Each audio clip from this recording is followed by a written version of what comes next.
Mavens IO 2021 conference. I am Danielle Skeen. I am so happy to be the MC today and the moderator of this amazing first panel. Before we get into everything, I just want to let everybody know a little bit about who We Build Black is. I know we might be amongst family right here, but in case we have some newcomers, we are a professional development org for Black technologists. We create a safe space for like-minded individuals, and think of this conference as that safe space for Black female technologists. This is my second time coming back to this conference, and I will keep coming back again.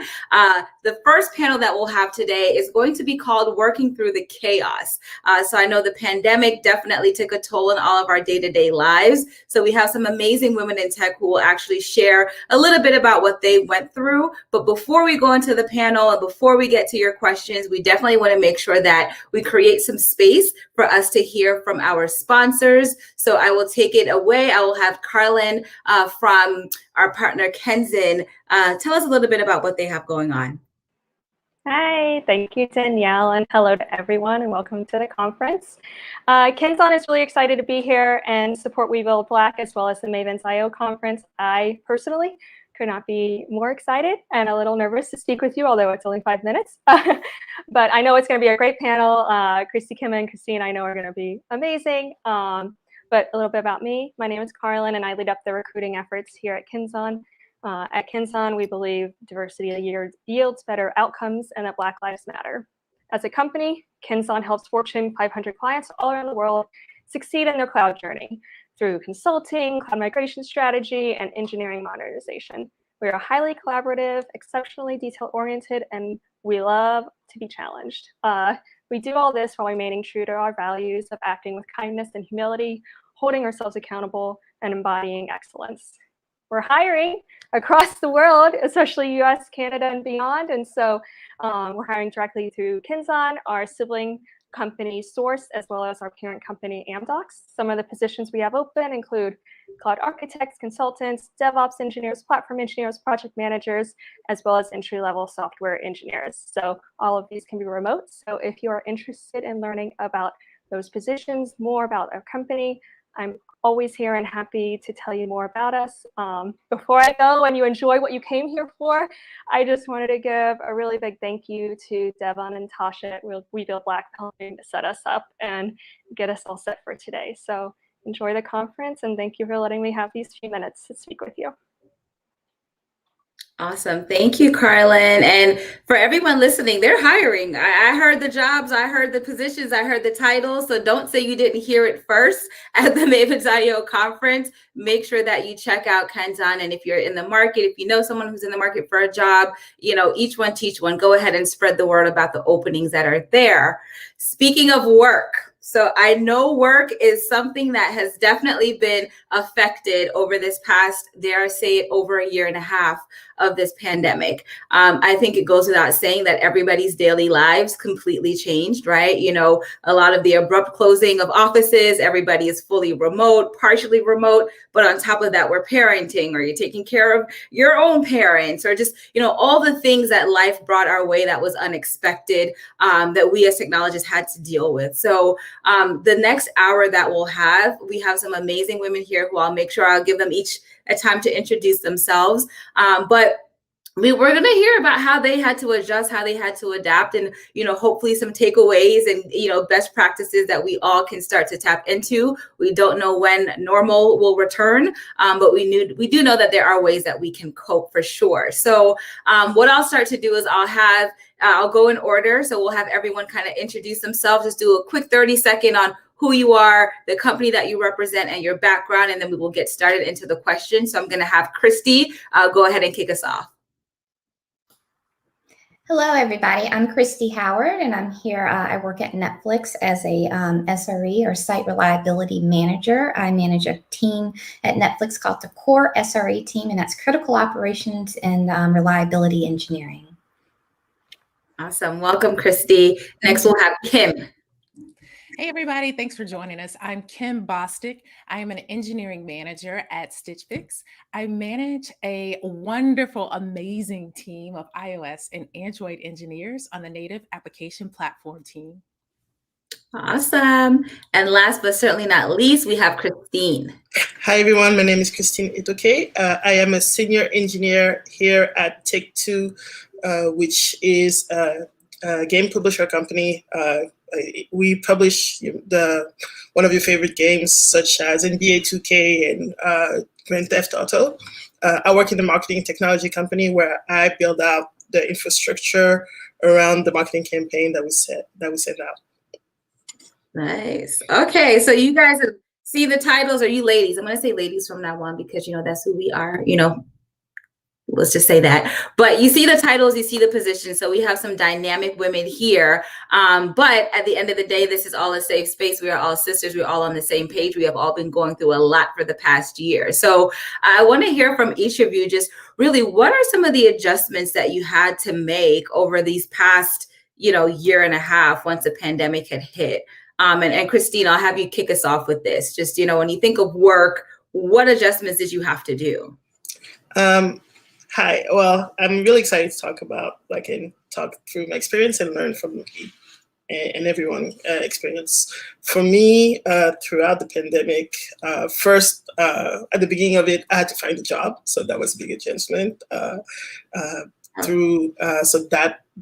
I landed at Take-Two, and it's been great. In my day-to-day adjustment, finding ways to prioritize myself and not always be on has been something that I've navigated through the pandemic. That's been interesting. Taking care of my family and also making sure that I find ways to continue to learn and motivate myself. Yeah. Got it. That must have been interesting trying to find a job, and you're here with a title, so congratulations, you got that job. Thank you. One COVID win for sure. And Christy, tell us a little bit about how you had to adjust work-wise. Yeah, it was, so I'm in the Bay Area now, but when the pandemic hit, I was in Brooklyn, working at Google in NYC. And for me, it became a difference of being busy, a shift from being busy and doing all the things in New York City to being intentional with my time, my day, taking care of myself and realizing the impact of all of the inputs that were coming at us all at one time. Not just the pandemic, but everything that transpired in social justice and everything that transpired with mental health crisis. And, there's so many undertones that came, during the height of the pandemic, or dare I say height? We don't even know if that was the height. But so many things transpired during it. I don't feel like it really got the attention and just the attention that, that it really deserved around so many other crises that were collateral damage to the pandemic. So for me, it was about, okay, I'm not going to be busying myself with all of these happy hours and things like recruiting, and my world changed dramatically. From working at home, I became very much more centered and focused on my team because I didn't have all of the extracurricular things that I was doing going on. I had to figure out how to take care of myself. I wasn't moving around as much, so I put on some pounds and I hadn't been cooking that often. So I had to kind of pick that back up and figuring out, kind of like the puzzle pieces of how to put my life back together in a way that would be my new normal. We always talk about normal. I remember hearing you say in the intro, like getting back to normal. I don't know that we ever will return to what we considered normal 2 years ago. I don't know. I think that it's up to each individual, to create their new normal. Agreed. And I love that. I love the notion of just intentionality, right? I think sometimes when, you are in the workplace and you're going from place to place, it's busy, busy, busy, but sometimes busy is not necessarily productive, right? And sometimes, this inability to be productive, causes us to just put too much stress on the body. So thank you for that. And Kim, what about you in our little COVID age? How have you had to adapt to working from home? Well, besides becoming a full-time teacher, Okay. well, during the pandemic, I switched jobs from CNN to Stitch Fix. The first part of the pandemic, at CNN during our, civil rights movement, as well as, COVID and the election. Those were three different events that all kind of culminated in people watching their mobile devices and streaming. And so myself and the engineers that I serve, found ourselves in the epicenter of all things, communications, especially like I said, OTT, or on OTT means over the top, and it generally means anything streaming. So that was stressful. And I went to search for more balance. I was hoping that there would be more balance at maybe possibly other companies, or just kind of putting feelers out. And so that's when I made my switch to Stitch Fix. So that kind of helped me make a natural adjustment. The second adjustment was the homeschooling. There's not much I could have done with that, but I tried to stay as, engaged as possible, and engaged at work, which was really, really difficult. How I overcame that difficulty was commiserating with my girlfriends about it. I didn't feel like I was the only one. And then kind of reclaiming some of my personal life, because I found myself working, homeschooling, and then sleeping. So how I kind of reclaimed some of my personal life is I got together a few of my girlfriends, and we just started this random online talk show just for no reason. Just why not? Another thing to watch. We hired like a production person who looked at all of our stuff and put it together on a weekly basis. It kind of gave me something to tinker with. So we did that for about 8 months, and it really did help pass the time. And I want to shout out to all my girlfriends that helped join me in that journey. But I had to find something else to do that poured back into my life, because I was giving and really not reinvesting in myself, and that's not good for anybody. I love that. And as the three of you were talking, like, there were some similarities, right? Like, I feel like everybody had some sort of job switch, right? New position, new team, went from not having a job to having a job. So you were still able to kind of manage some things on the professional front. But I think what was consistent across the board with the three of you was tapping into that personal side, right? Whether it was evolving or finding new things to do, or, prioritizing things that maybe were deprioritized before. So when we think of the adjustments that each of you had to make as individuals, were there any benefits that you had that helped you to improve, on the professional side and on the personal side? So, an example would be, for those of you who got new jobs, right? Did you accepting that have anything to do with some of the adjustments that you made when the COVID pandemic happened, or just any help that came from those adjustments, whether it be on the personal or professional side? Let's definitely hear about it. And Kim, you were starting in that direction, like I started a show, and so what were some of those adjustments, and where did they help you? Well, a lot of the adjustments center around me, I guess, feeding and reigniting the part of me that is more aligned with my passion and my purpose, versus doing something to make money. And so the question then becomes, how might I work somewhere that closely aligns with my passion and my purpose, if it is possible, if it is a good culture fit, and if it makes sense for my family? I think it's a good option. And so when I began to look for, new roles and a new company to work for, my thought was, I don't have to leave CNN right now. So since I have a job, let's be selective in what is most important to me. And determining what was most important at this point in my life was the driver behind the personal project, and then the driver behind what company I chose. And I landed on a company that was a great culture fit for me. And not just their PR campaign of what sounds like a great company is, but what I was able to actually discern from the people that were interviewing me and the people that I talked to. Nice. Love that. And Christine, what about you? How have you been able to improve, either professionally or personally, or both? I think one of the things that I'm grateful for is kind of like support network that I'm a member of.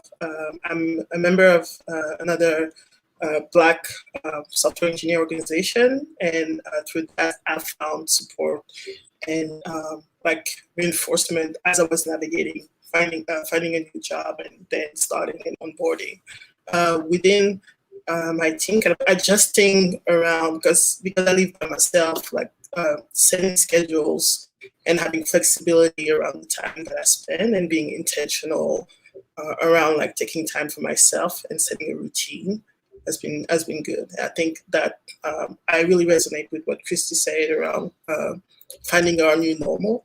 Like I feel like it will be hard for me to go back to pre-pandemic adjustment for sure, because I think the groove that I have and like some of the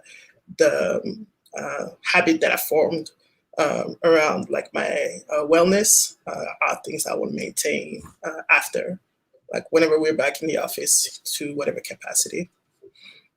I love that. You can go back into whatever the new normal in workspace will be, but still carry, I'm not going to deprioritize, who I am personally and my personal health and well-being. I love that. What about you, Christy? I'd say the greatest gift, tool, silver lining for me with the pandemic and the change in lifestyle was the time to reflect and the time to gain clarity of purpose and clarity of my goals, and to kind of like going off of what Kim says, really prioritize what was most important for me. And I did a job switch during the pandemic, and I remember talking to my mother, and she was like, "Who changes jobs during a global pandemic?" It's like, I do. But it was hard. I had been at my previous employer for nearly 7 years, and I had definitely settled in, and I was unhappy with the career trajectory that had been, that I was realizing, and it was hard to make that leap, but I felt like I owed it to myself to go out and try something different and to give myself an opportunity to feel like I was thriving and growing and learning again. And that became kind of the thing that I said was going to be most important for me in looking for the next company. And absolutely, it's great to be looking for a job when you don't need one. And I wasn't actually looking yet. I was thinking about looking when Netflix came knocking. And so it was just kind of just one of those things that just kind of felt right for me at the time. But yeah, definitely the time to reflect and gain that clarity. Hey, Christy. Yes. Can I ask you a question? Mm-hmm.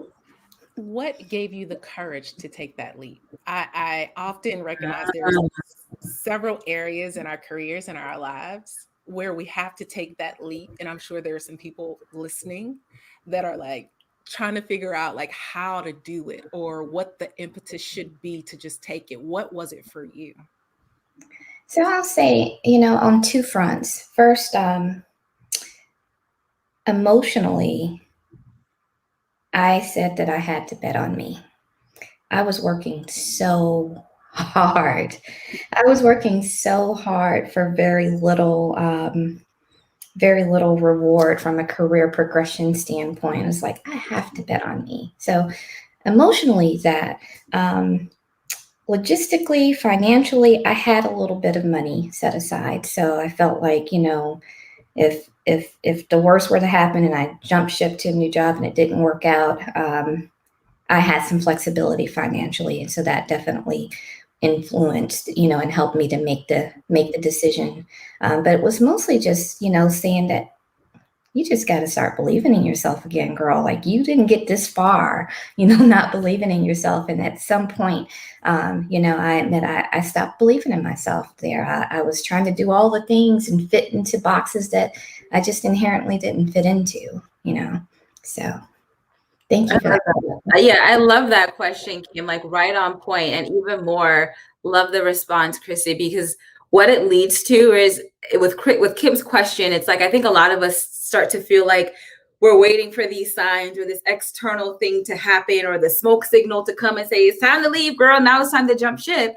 And Christy's point was so simple, but so profound. Like it's in us, right? It's It's when we get to a place where we either remember or find for the first time, value in ourselves, and we realize what we have to offer and that we are an asset, right? Then you start to act accordingly. And what I loved what you were saying, Christine, I was going to touch on was like, those opportunities will come, right? So, not to get all spiritual and, but law of attraction-y, but it's a very real thing, right? We attract things into our lives, like the way that we feel about ourselves, people are only going to act in accordance, right? So if we feel like, man, I'm not really worth it, I don't know what I'm doing, like I'm not going to find another job if I leave, no one else is going to hire me, it's a pandemic, it's a swamp market, like all that will prove itself to be true, right? Or you can simply be like, you know what, like I'm dope, they don't appreciate it, like these other companies are going to be lucky to have me. Not only will you get that extra confidence in your step when it comes to applying and looking, but you will see things come on your behalf. Opportunities will show up that you didn't know. You weren't really looking, but someone thought you were a fit, right? So those things definitely happen. So I love that we got to input that in this space. So thank you, Kim, and thank you, Christy, for that, because I think that's an important gem to take away for the folks who are listening for this. So thanks for that. And I know we were talking about time, right? It seemed like, when you take out commutes, right? You take out the water, the lunch cooler, the lunch talk, the water cooler talk, all those things, we're left with some extra time, right? And there's two things that come to my mind when I think of the time that we now have with the pandemic, right?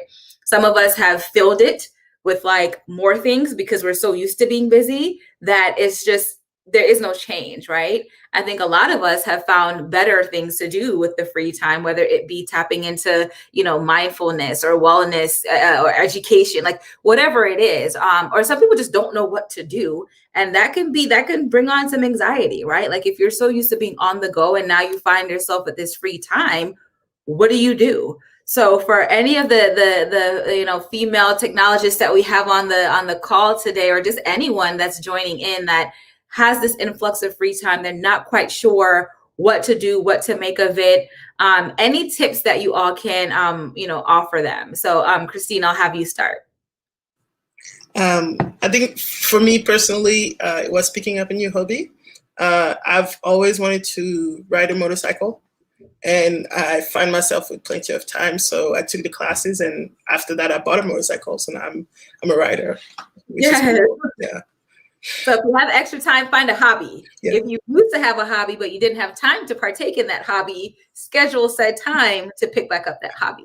Yeah, for sure. And I think what motorcycle has brought me is once you pass the fear is like the ultra focus. Because once you're riding on something that as dangerous, you have to focus on like, I'm going to go from point A to point B and making sure that I get there safe.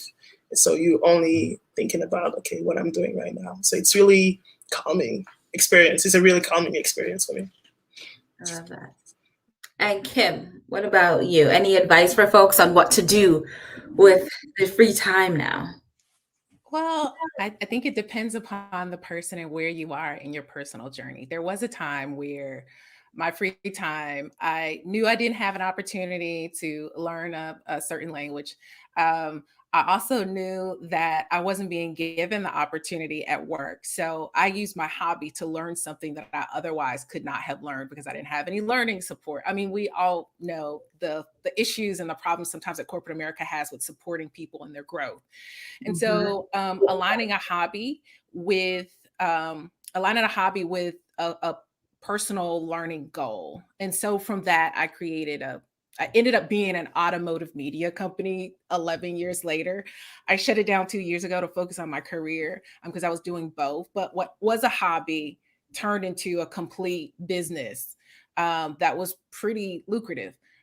I didn't plan it that way. Wait, can we talk about this automotive media company? I'm Sure. curious. We're all curious. Oh, sure. So, I mean, in short, I was at a place where I was at this large, I was at Home Depot, and I was an individual contributor, and I couldn't get any like learning dollars at the level I was.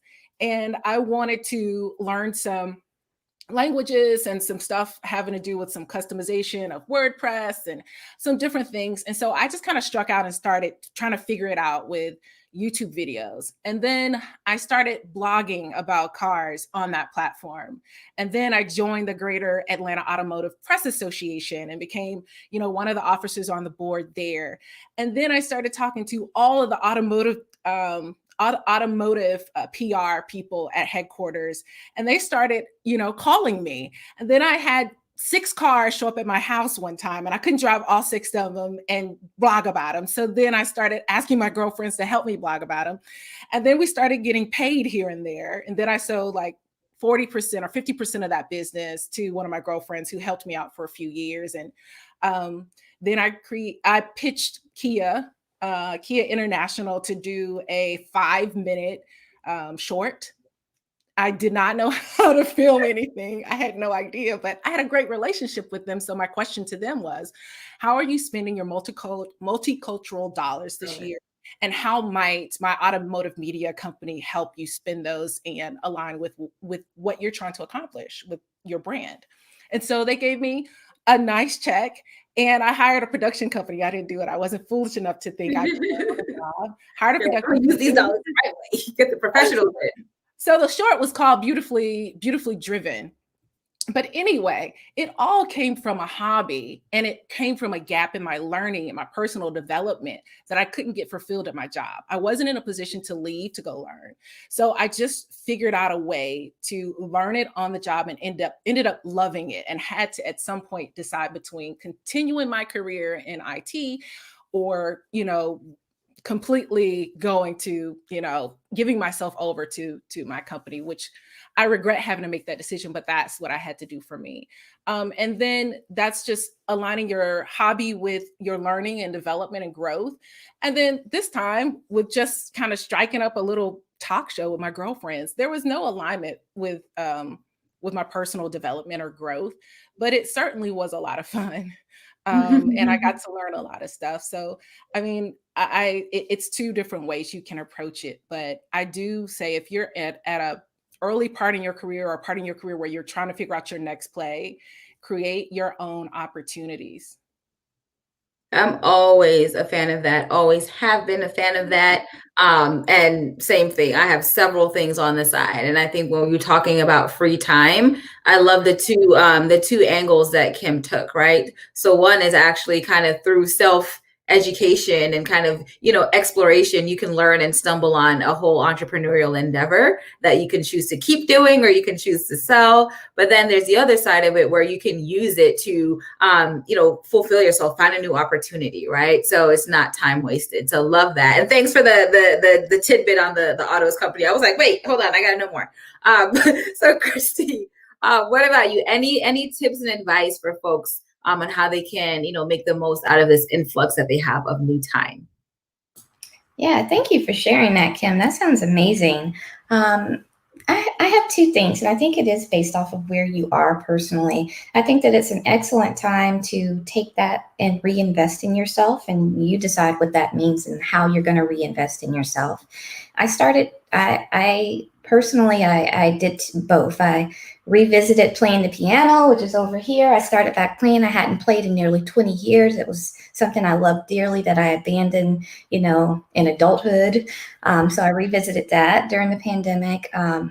I also invested in an executive coach. I felt like I had gotten to the point in my career where I was still landing these middle management jobs, and I'm ready to take it to the next level. And I said, well, what I've been doing hasn't gotten me any further. So maybe it's time to learn something different and to work on some different skills. So I started investing in myself in that way. But I want to put out there that, everybody's situation is different. And maybe you're not at a point in your career where you're trying to learn a new language, or you're trying to get a promotion or get a different position. Maybe you're good there. Maybe there's other aspects of your life where you want to invest in yourself or in your family or things like that. I feel like sometimes, especially, in in the Black community, Black women always feel like they have to be so progressive and they have to be doing all the things. And, we're always, I got this side hustle, I'm doing this and I'm doing that. Sometimes it's okay just to be. And I feel like we need to give each other permission to just, what did you do this weekend, girl? Oh, girl, I binge watched this. And be okay with that. Like, don't feel any shade or don't feel any shame that you didn't go off and save the world this weekend.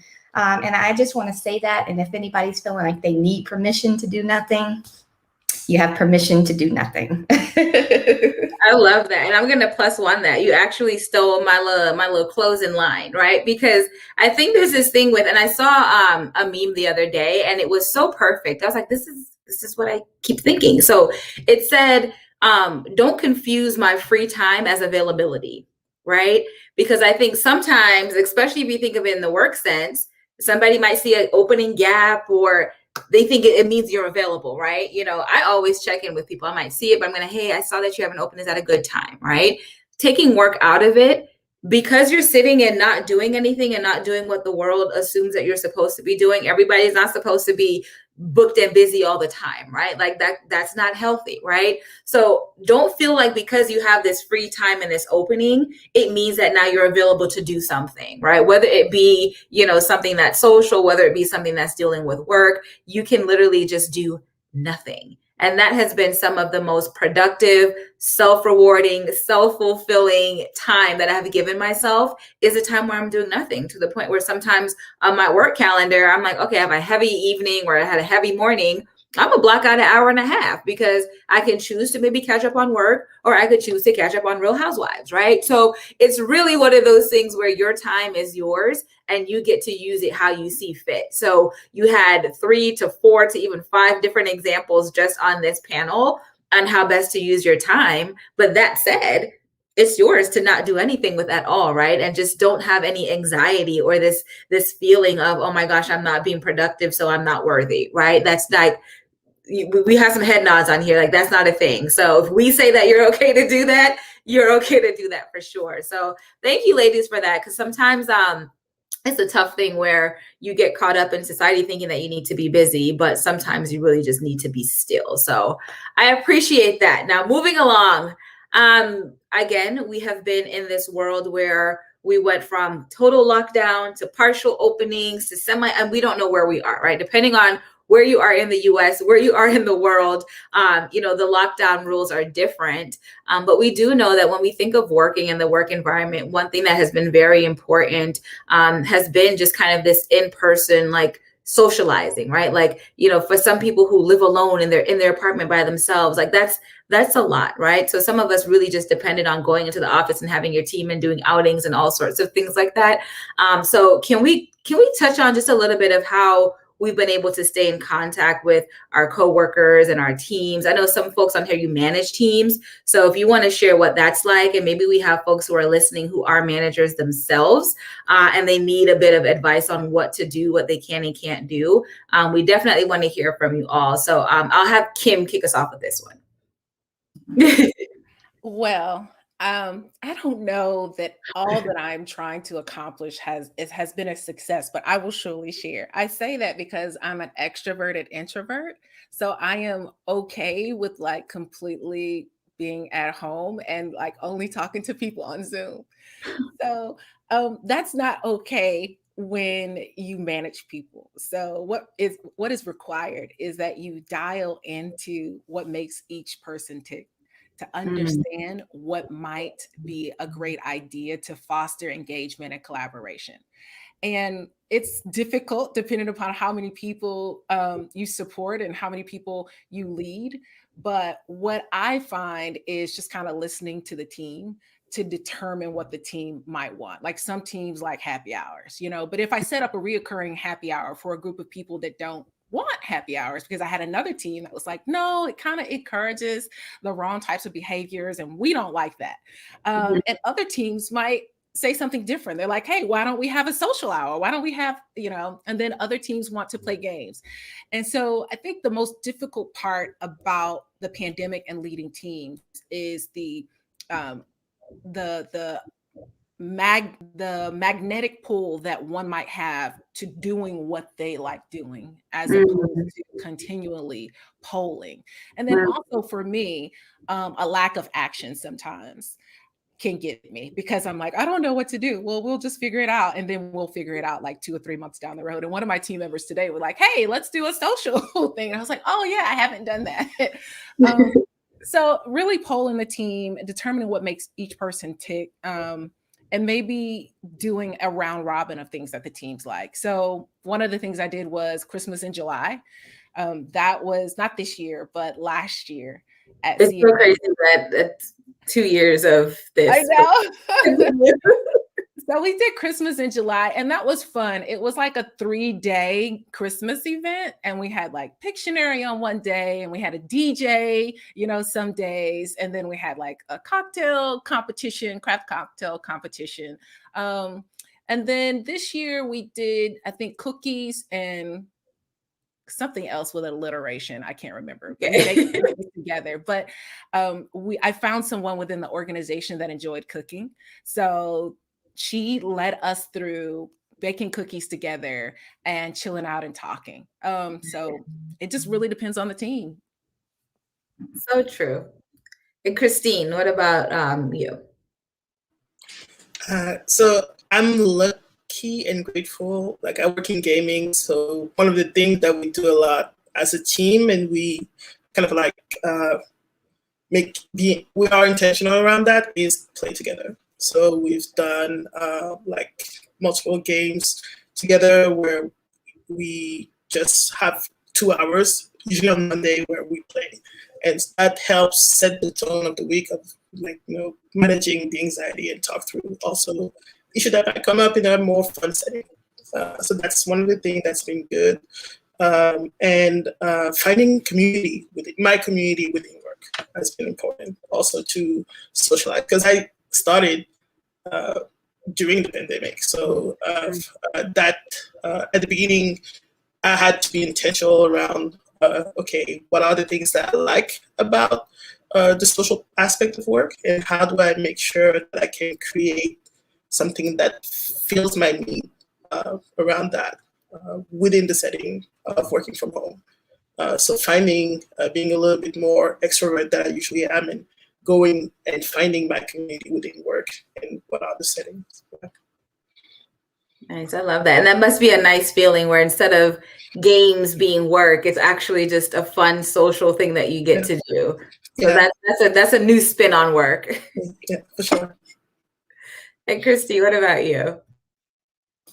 Yeah, I think I've tried a lot of different things, and having started during the pandemic, I still haven't met all of my team in person yet, which is crazy, I'm in the same boat. Yeah, we have, I put together a virtual offsite for us. I called it a micro summit because it was 3 hours a day for like a Monday through Thursday. And then we did a cookie decorating class. One of my report's wife is a baker, and she, does pastries and things. So she led us through like a cookie decorating type of thing. I've also done, like at my previous team, we did a cooking thing where we had a chef, come on, we shipped everything to everyone's houses, ingredients and things like that. It's hard. I say that the most, but depending on where you're working and what budget you have for things like that, I'll say that being a manager of a remote team, the one most important tool that I could pass on to you is I believe that working in this type of environment, you have to show a different level of vulnerability, because it's important to be able to connect with people through the screen in a way that doesn't naturally happen, right? Wow. And what I mean by that vulnerability is to let people know where you are that day. Mentally, emotionally, if there are things going on, and it can be a little tricky, it can be a little tricky how much, but like if you have a sick kid and you're like, oh, I was up all night with my sick kid, it just kind of naturally builds in a little empathy. And that's what we all could use a little bit more of. I think working under these conditions is more empathy and appreciation for each other as people, and knowing that I'm not just Christy the manager, but I'm Christy the person, and Christy the daughter, and Christy, you know what I mean? Like that I wear all of these other hats, and Kim's a teacher, and, you know, like all of these other things that are going on. It's really important to have a different level of vulnerability to connect with your team. I love that. I love all the tips. And I feel like, you know, while we focus a lot on teams, I think these are things that you can carry into personal relationships, right? Like you may not be able to see that cousin, that friend across the country, you know, or in another country, but those are still fun social things that you can do. And I just love this merging of the personal and professional, right? I think if anything, this time has humanized a lot of us, right? I think naturally some people tend to skew and be more EQ. In tech, I think there's fewer of us that are on the EQ side. And I think a lot of people were kind of forced into being that, right? Where it's just like, you know, some people on the team, I was like, yeah, you cried? You got, even though you had tear ducts, right? Like, I think it just brought a lot of people together for sure that, you know, when we do meet again or in person for the first time, or, you know, again, you know, after almost 2 years, I think relationships at work will be a lot different. It's a little bit less about the product or the thing and more about the people, right? So I do think that there's been a benefit there. My last question here, and I guess tips and advice, because it's not about me, it's not about us, it's about the folks who are watching. Let's talk about, we talked a lot about staying social and staying connected within our teams, right? But we also know that there's a social component when it comes to getting your next job, right? You know, when things shut down, so did, you know, networking events, so did recruiting fairs, you know, so did all the things that most of us would look to and turn to besides LinkedIn to find a job, right? So, you know, what are some ways that, you know, each of you can maybe share with the ladies out here on, you know, how do you network? How is it a good time to find a job now? I feel like, I don't know what it is, and maybe it's us, we are blessed to be in the technology industry that has just boomed and, you know, taken off since this pandemic has happened. And there are so many jobs, but there are also so many people. So, you know, what are some tips that people can do to either help with networking and within networking to stand out and hopefully land, you know, their next job? I feel like actually all four of us on this line all secured jobs, you know, during this pandemic. So, you know, I'm sure folks would love to hear what happened. So maybe we'll start with Christy, Kim, and then Christine. Cool. Yeah, I think be vocal. I feel like sometimes we keep our job search a secret from like our circle. Like, I don't want people to know I'm looking because I don't want them to be asked. Like, be vocal. I think telling people, you know, I'm interested and these are the things that are going to be important to me. So putting it out there. Going out on LinkedIn and saying, you know, that you're open to seeking new opportunities. I discovered during the pandemic this secret society of Slack channels of technologists, and yes, several women, you know, women-centered technology Slack channels that I'm now in community with, and that has been so resourceful for me for recruiting and hiring, and sometimes just venting about things that are going on for me professionally. And I had no idea about those outlets before the pandemic. I can also say sometimes you find opportunities in the least likely of places. And so, you know, just kind of sharing, you don't know who someone knows, like, oh, my husband knows someone that this, or oh, my cousin this. So again, just being vocal about what it is that you're doing, and never knowing who might hear that and want to help you. I love that. I always tell people, especially if you are more introverted or, you know, just shy, you know, find the connectors, right? Find the chatty patties in the room, right? Because and then they're like, how do you know? I'm like, if you've gone to a happy hour or you're on a call and they're like, oh my God, I have a friend who does this. Oh my girlfriend does that. That's the chatty patty. And you want her to know, or him, you want them to know what it is that you want to do, what you're good at, what your skill sets are. Because when you're not around and they're somewhere else, they're going to say, oh, I know a girl, she's high, she's in the market, and you want them to speak on your behalf. So, you know, I think to add to Christy's point, definitely be vocal. I know for some folks it's a stretch, but if you're being vocal to the right person, then they'll be able to carry and amplify your job search in rooms that you're not even present in. So I love that you call that out. Now, Kim. Well, I don't want to repeat what Chrissy said. I'll just build on it because she is 1,007,000,000 infinity correct. Communities. And then if you look internally, like at your inner core circle, which is what you just touched on, Danielle, is that, the people that you're talking to, they are your community and they will speak on your behalf when you're not around. And an example of that for me was I was at MailChimp and I was just minding my own business. And a friend of mine called me and they were at the Grace Hopper conference. And they were talking to someone in HR from CNN about a job that I'd applied for, but she didn't know I'd applied for it. And she was like, you would be perfect for this. And in my mind, I was like, yeah, I applied and got denied, but okay. But they didn't, I don't even think they realized. I mean, some companies are such a machine, they don't know A from B. And I ended up getting that role because of how well she spoke of me. Now, that person I'd worked with 15 years before. And wow. She ended up talking about me. And that's how I got connected with the recruiter there. So everything that you all have already said is true. I would just also recognize that whoever you're working with now, those are the people that are going to be referring you. So don't have your eyes so set on the future that you cannot honor those relationships today, because those will feed you in the future. So yes, I +1 everything you all have said, and just acknowledging that where I am today, these people are my tribe, whether I like it or not. Let's continue to make a great name, have a wonderful brand, and give of yourself as if you are paying yourself forward in these relationships, because relationships is how we navigate through life.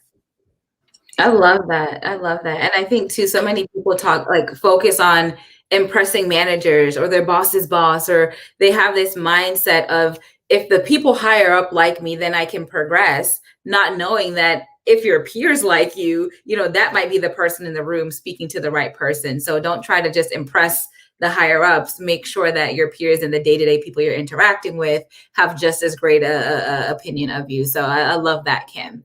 And then Christine, to take us home. Yeah, so I think to add to everything that's been said,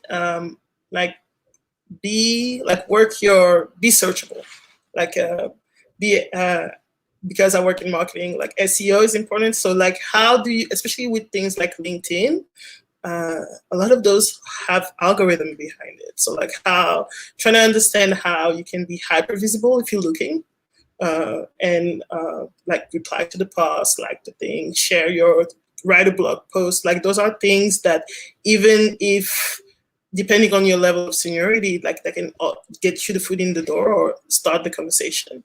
I think that's one of the things that has helped me, making sure that my profile, whenever I was looking, saying I am looking for a new job, and adding to those are the things that I know how to do, so that if I'm not in the room, recruiters can find me, as well as my community can talk about me, and then I'll be searchable, so that that can back it up.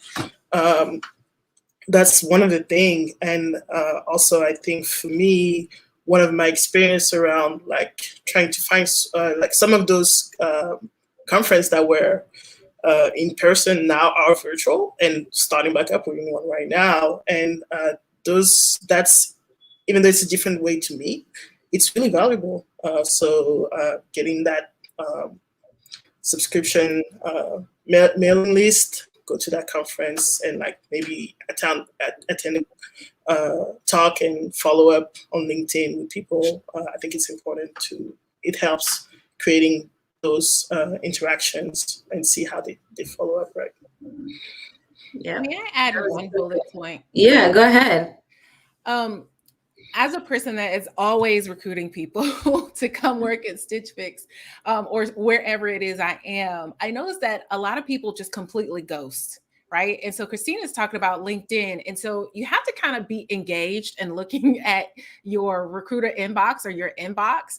And I suspect that sometimes when people ghost me, it's because they might be happy in their current role. They may not be looking for anything, but you just never know what tomorrow brings. And so instead of ghosting a recruiter because the job is not something you're interested in, you could be like brutally honest and say, hey, I'm not interested at the moment. However, in the future, if you have something that looks like this, and this, feel free to reach back out. And you would be surprised how many times people will come back to you and say, I don't have that available, but I would like to get to know you. And kind of like really switching the narrative on what you think is coming your way and asking that person or the universe for what it is you need. Sometimes they will become what you need, if not pass your name along. Absolutely. And that I can testify that that's worked. So +1 never goes to recruiter. You can't respond to everybody. I get it. But at least I know for me, I have my 5, right? So if it's somebody from boom, boom, boom, boom, or boom, they're going to hear back from me, even if it's a declining at the moment, but keep me considered. One of my top 5 companies actually reached out, and it was right when I was making my move to Atlanta. So I was very honest. I am, in a great place, professionally and personally. I've, recently received a promotion. I'm relocating. However, in the future, should an opportunity present itself in the Atlanta metro area, would love to be considered for that opportunity. And then I recommended a friend of mine who was in New York, who was just as qualified, if not more qualified than I was for that role. And she got the job. So now what's going to happen now is, in doing that and declining and then kind of bringing somebody else in the door, if in a few years I decide I want to go to that company, I now have 2 people on the inside that can speak and vouch on my behalf, right? So to Kim's point, never ghost. At least have your list of, strong contenders. But ghosting is only to your detriment, because one day you're going to decide that you want to go and reach out and then follow up. I'm so sorry I didn't respond to your email from 9 months ago, but guess what? Now I'm looking. They don't want to talk to you at this point. The role has been filled. So I love that you touched on that. And Christine's point was so timely, right? Conferences are virtual. You are at a conference right now that is created for women who look like you. All of our names are here. We are all on LinkedIn, right? So how are you going to tap in and connect with us, right? People who are joining and attending, I'm sure there's chats going on. Stay connected to everyone, because at the end of the day, we are the network. We only want to help. We only want to see more of us at the top. And if you are shy, it's good that it's virtual, right? You can type things, you can hide behind the computer, right? It's not this awkward moment of going up to somebody in person. So I think a lot of what our panelists had to say today has been super helpful for me, so hopefully it was for you all as well. I do want to leave some time. I know we still have time in the panel. If there are any questions that came in through our YouTube, we do see a question that comes in. So, and any of you, I'll open it to any of the panelists who can answer to it. But basically, this person is looking for some tips on how to block out time on your calendar when working remotely and feeling bad about it. How do you draw the line between empathy and accountability when managed? So it looks like it's 2 different questions. So the first one is going to be really about blocking out that time and then not feeling bad about it. I know Christy and I talked quite a bit about that. Yeah, I can speak on that first question about not feeling bad about it. Simply don't. But to give you more is, I find that, like we talked about being busy before, I find that when I give myself time in my work day to think, like to not be in a meeting and to not be, actively working on some administrative, task of my job or whatever, but just time to focus and to think, that yields great benefits like that. Just time to think about my team and think about the health of them, to think about my vision for my team, to think about how to communicate things. Like, don't feel bad about taking that time, because that's the time that you get to focus, and that's the time when you get to gain some clarity in what it is that you're doing, reflect on conversations had. That's where you're kind of building those skills to do something better, building that vision to do something better. So I I can't think of what else to say other than don't feel bad about taking time to focus on, honing your skills or sharpening your craft, things like that. Yeah, I used to feel guilty for sure, but then I remember the times when I was in the office and there were things that I couldn't do, right? So, now I'm like, dude, this is time that you don't know when you're going to get back, right? So, what do you want to do now, right? So, for the first time, I feel like I'm in a position where I can truly be in control of my time and what I need to do. And that helped get rid of the guilt because it's like, well, I may not be doing something for Microsoft, but I'm doing something for me. So it's still a valuable use of time, right? So I think maybe for you who might be feeling a little bit guilty, ask yourself, what did I want to do when I used to be at work that I can now do? And it might be as simple as laundry, right? Doing laundry at 6, 7 o'clock when you got home might have been like a drag, but doing it at 1 p.m. in between these two calls is like really clutch, right? So just find what it is that I wish I could have been doing this, during my work days at work. How can I do that now? And that might kind of take away from the guilt where you're not like, oh, I'm doing personal things on company time. It's like, no, like this is all your time. You make of it what you will and what you choose. Does anybody want to touch on that before we go to the next viewer question? All good? Okay. So the next question was, how do you draw the line between empathy and accountability when managing a project? Which is very important because we talked about, the project versus people, product versus people. So does anybody want to chime in on that, trying to keeping that balance between the two? I think for me, one thing that's been important in the past year has been communication around that, and really having empathy and checking in around what are the capacity for my teammate and readjust deadlines for that. I think everybody is aware of what's going on in the world, taking time and saying, hey, I don't have it in me today, or creating space that is safe enough where somebody can come forward and say, hey, this is not working out. So it's about asking for what you need in some ways, but also creating a space where other people can see you being vulnerable, so also see that they can share where they are at the moment. I love that. The flexibility and timing, I think I've seen quite a bit on our end, whether it be kind of stretching out the due date to projects or, if I'm on teams or there are multiple time zones, we've learned to record some calls, right? So everybody can't join at 7, 8 p.m. anymore, right? But I can catch it when it's morning my time and you're asleep. So I've seen a lot of adjustments that way where you are empathizing with what someone may be going through, but you still are keeping the project at hand top of mind. You're just doing it in a more flexible manner than you probably would have been doing in the past. Yeah? Okay.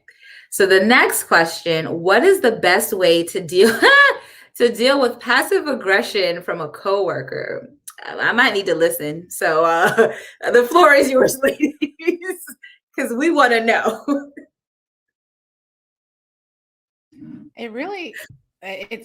This is tricky because passive aggressive behavior could begin from a myriad of places in a person. It could come out of fear. It could come out of just wanting to be a jerk and an antagonizer. It could come from so many different places. And having the boldness to ask the question of like, what is at the heart of this? Just tell me. That can help if the person feels comfortable, talking about it, which more than likely they probably aren't because that's why they're passive aggressive. But at least you're showing and you're doing your due diligence like, hey. So when you said that, it was a bit sarcastic. And I don't know if that's your way of making a joke or your way of kind of telling me and not calling them passive aggressive because that makes passive aggressive people very angry. But is that your way of telling me that you're uncomfortable with something I've done or a situation? How can I help? And so maybe coming from a place of, I don't like the behavior, but what I do like and what I am on board for is how can I make things better between you and I? Is this a you and I issue or is this an issue with the the work that we're doing. And if it's an issue with the work that we're doing, how might I be an advocate for you? Because it sounds like you might feel alone. That is so diplomatic. Christy, you're about to say, I should have taken notes on that one, Kim. I know, me too. I was like, "Oh, that's a good one." How can I? It might not come out like that, but if that's your heart, then it'll come through. It might sound like, look, I know I'm not your problem. What is the problem? Yeah. Although I may seem frustrated right now, I actually want to get us there. Like, because we have a lot of work to do. And what we don't have time for is for you to be upset over random stuff and missed expectations, because I acknowledge that I'm human and I could have made you upset. Yeah. So just tell me what it is so we can fix it and move on. So it might I come love out that. like that, but if you just admit that you're frustrated and you sense that maybe they're frustrated too, but regardless to how you feel, you're dedicated to crossing the finish line together as a team or as a team or as a peer. You switch the attention from the passive aggressive behavior to get to the underlying cause of the root of what you're seeing here. So I love that. And that's what we have to do every day in technology. It's like, what is the symptom? Like, when things blow up, if we try to fix what appears to be the problem, we could miss out on so many other opportunities that the root of the issue stems from. Yeah, absolutely. Thank you for that. I have a little bit of a different approach, and this depends on, one, how much you want to invest in that relationship, right? Because if you feel like that's a relationship that's worthy of investment because, you're going to be working closely or you need that person in some other capacity or whatever, invest in that relationship and seek the repair. And I think Kim just gave us some great ways to seek that repair. However, if you don't want to heavily invest in that relationship and seek that repair, I have learned to deal with, and my mentor gave me this advice, and it has saved me so many times with my personal frustration with dealing with passive aggressive behavior. Deal with issues, not with people or personalities. Deal with issues. Recenter your conversation, your thinking, and your focus on, help me to understand the issue here. Yeah. You can reason with that a lot better than you can sometimes with individual people and personalities that you don't understand or don't care to invest in. And that also kind of refocuses the energy on resolution and on the goal, rather than just kind of meddling in the messiness of the situation.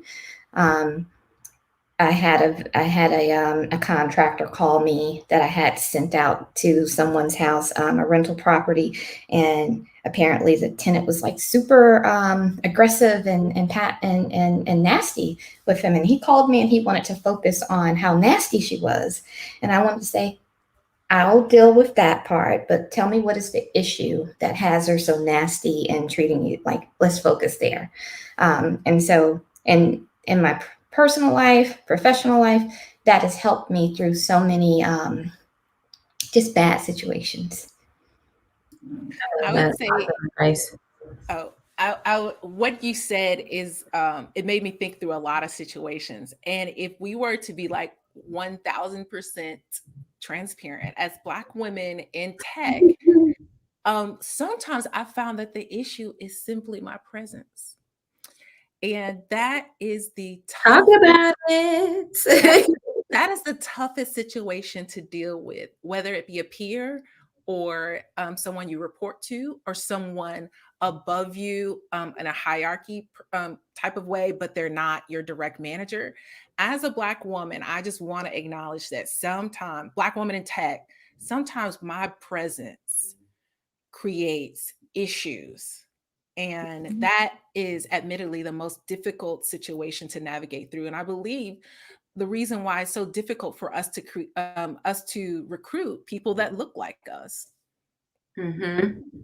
Yeah, I think it's the sad reality, right? Like, our presence is not a present, it's a problem, right? And not everybody is blessed to have either direct reports or managers that understand and celebrate that. Like, oftentimes we are in positions where we are tolerated. Thus comes the passive aggressive behavior, because they can't directly say, I don't think you should be married. You should be managing me because you're female and you're Black, right? Like no one's ever going to say that. But I think even if that is the case, a lot of what both Christy and Kim shared around focusing on the real issue at hand and like to get the work done, right? So they're never going to say that. So how can you talk them through the little outbursts to get the project done, right? So, I think it is going to be a matter of give and take. But if it becomes this reoccurring problem where they're just not changing and you have that strong inclination that it's because you Black, like to Christy's point, some people you may not want to continue to invest in that relationship with. And if it's a manager and that's a team that you're on, you might decide that you want to leave, right? If it's a direct hire, it's a little trickier because you can't just fire somebody because they're passive aggressive, but there's ways that you can kind of work through that as well, right? So, I say that to say that it's a complicated issue. But for, the outbursts and the behaviors that are, tied to a specific thing, focus on that issue and not the behavior itself, I think is the moral of the story. But if it becomes a very personal thing where this person has an issue with you, if it becomes a blocker or a hindrance to your career, then you may need to seriously consider, making a move to another team, because, no one wants to work where they're not celebrated. We have two more questions. So the first one, and I'll have Christy, because I think this probably came up when you were chatting about community, but what are some other supportive Slack channels and groups for women in tech? So if you remember the names of any of them, Kim, Christine, if you all know of any other groups, and the question was directly to Slack, but if there are others that you all know, definitely call them out. So our listeners and, attendees can get signed up. Yeah, one that has been really good for me that I discovered during the pandemic was Established Career Tech Women. I repeat that, Established Career Women Tech Makers, actually, is what it is. That's one. Another one is called Afternoon Tea. That one's kind of niche, and it's from people mainly from FANG companies, and it is a little bit particular to reliability engineering and chaos engineering and things in that genre of engineering. I'm looking at my screen. In real time. These are all the ones we did. So if you want to if you just start asking people will start like sending you invites to different communities and stuff like that. So many of these I've just come across, by having conversations with people. So awesome. And then the last question here is, what is the best way to convey my vision for my career path to my manager? I can kick it off, and then we'll do a round robin for everybody. I'm voluntelling everybody to answer this person's question.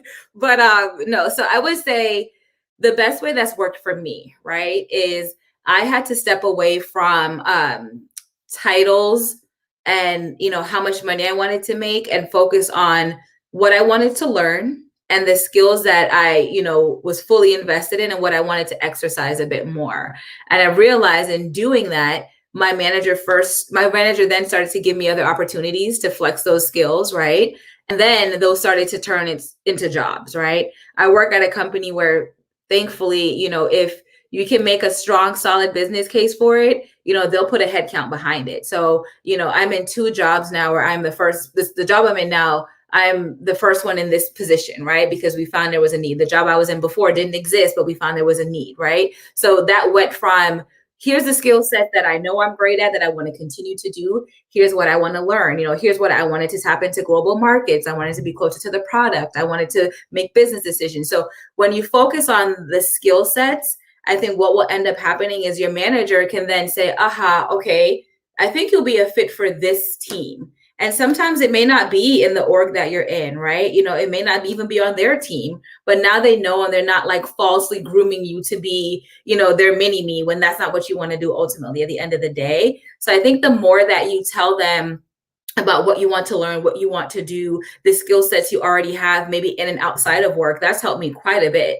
That'll help pinpoint you to where you can go next. Most managers, I can't speak for every company, but most managers, they want to see you succeed within the company, right? So even if it means that you outgrow my team, I want to be able to still have you as a success story and not have the company lose you. So I think if you focus on those things, your manager can then have like the arsenal, and their wheels can start turning to see where they can place you long term. If you already know that this is the position that I want, and this is the title, and this is the office, how can you then show them what you've already done? Say, I know this is what I need to do. How can you help me and give me opportunities that will align here? So I think it's a lot of telling them directly, because some of us just assume that they know we're great and then they're speaking positively on our behalf. But I've learned, and again, through managing people and being close to managers, the more information and intel that you give them, the better they can speak on your behalf, especially if your work is already showing. So that would be the bit of advice that I would give. Yeah, for sure. I definitely agree. And like to add to that, in my experience, being kind of like vocal around what are my long-term goals, and like that way I can have a timeline for myself, but also like being honest with my manager around like, hey, I'm tracking this and this and this.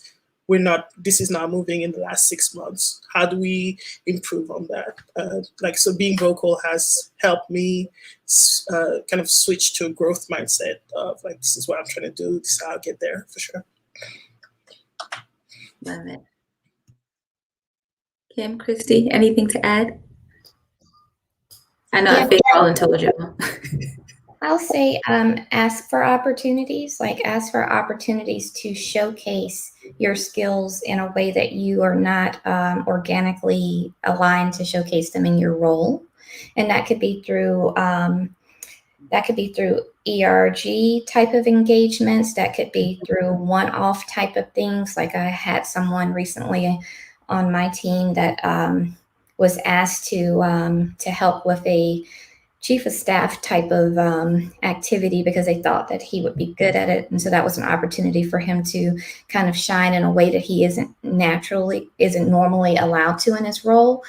So ask for those opportunities, look for opportunities to showcase your skills in ways that are not inherent in your core role. Also, know the limitations of your manager. Like your manager, for instance, I managed someone at my previous company who was super interested in machine learning, but there was definitely no path to that on my team at that time, right? And I had to be very, candid with him. Like, I don't know how I can create opportunities to help you in this space, on this team. However, within this company, absolutely. And I can extend my network to you for you to go out and seek some opportunities to do some things and stuff like that. So know the limitations of your manager. Unfortunately, not all managers are mature enough to be able to understand or to even communicate back out to their employees that I want to see you be successful regardless. Like as a manager, you should be invested in that person being successful, period. Like end of statement. That's whether they're successful on your team, somewhere else within that company, or somewhere else, not even within that company. You should be invested in that person's success. Not everyone is there yet, right? Everyone. So you need to have some self-awareness there of how that person perceives you and your skills. And you also need to have some awareness of where that manager is. And then you need to govern your communications with them accordingly. And back to the self-awareness part, I think it's really important that you understand how you are perceived by your peers and that manager. If they don't think that you're a go-getter, or they don't think that you are stellar, or those things, then know to temper what it is that you're asking with that in mind. And that means that you've got some work to do there to shore up your brand and to make sure that people are willing to say excellent things about you when you're not in the room, because otherwise it can be actually be harmful to your career progression. I love that. Well said. Kim, do you want to add anything to that? I don't have much to add. I agree with what everyone has already said. Another frame that you could add to it is to reverse engineer it. Look at the outcome that you want and design a path to get there. Determine the delta between where you are today and where you want to land. In addition to the things that have already been said, I would like to remind everybody that you also have cross-functional relationships um, at your jobs.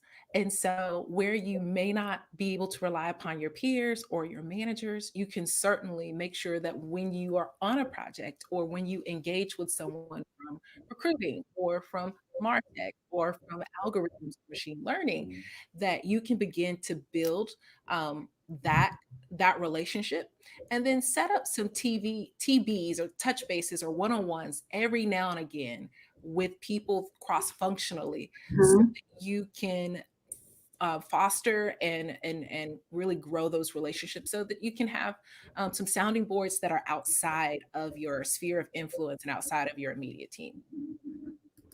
Perfect. I feel like that's the ideal way to close out the panel here. So first of all, thank you, ladies. This was awesome. I know we did this for everybody to learn, and I can say I definitely learned a lot myself. It's been a trying time, but it's good to see that we have some amazing sisters here who has been able to just thrive through it all, right? Whether it be through our teams, finding new jobs, finding new hobbies, making time for self. So I definitely wish everyone continued success. This has been the first panel of the Mavens IO 2021 conference, the virtual edition. We are closing out for now, but we are not done. We still have a week left of more panels and more topics.